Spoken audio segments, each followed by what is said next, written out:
Dans cette étape, nous allons donner la part belle à votre créativité. Je vous invite d'ailleurs à faire ce travail à plusieurs, avec des amis ou de la famille, pour élargir encore plus vos horizons. Le principe du brainstorm est simple, générer de l'idée facilement. Équipez-vous d'un post-it et d'un mur sur lequel vous pouvez les accrocher. Prenez aussi un stylo, ce sera mieux pour écrire. C'est bon? Alors allons-y!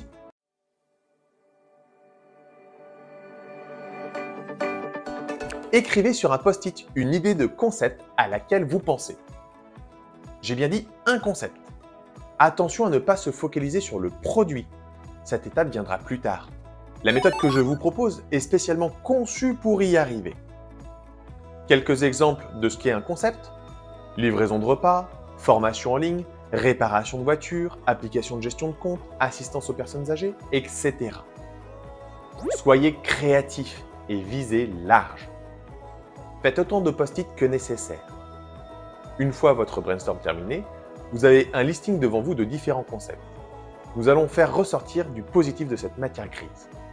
Classez vos post-it par thème. Par exemple, tout ce qui concerne les services d'un côté, les produits de l'autre. Ce qui concerne une activité A d'un côté, une activité B de l'autre. Cela vous permettra de faire du rapprochement de concepts. En effet, une fois classés, vous allez maintenant chercher à associer vos idées. Il y en aura certaines qui ne pourront pas s'associer à d'autres et certaines qui seront parfaites pour matcher.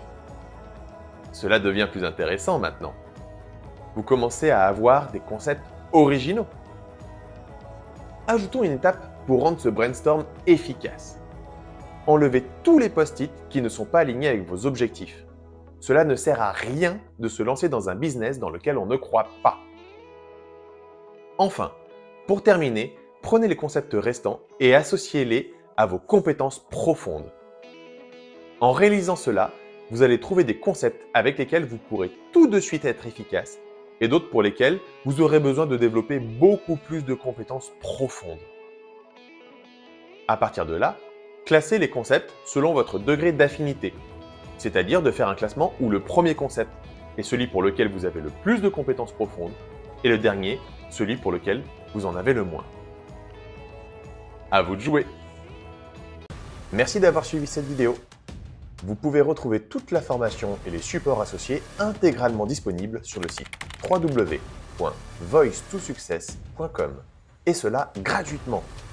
N'oubliez pas de vous abonner à la chaîne et partager vos impressions en commentaire. Restez confiant, restez inspiré et surtout, restez engagé.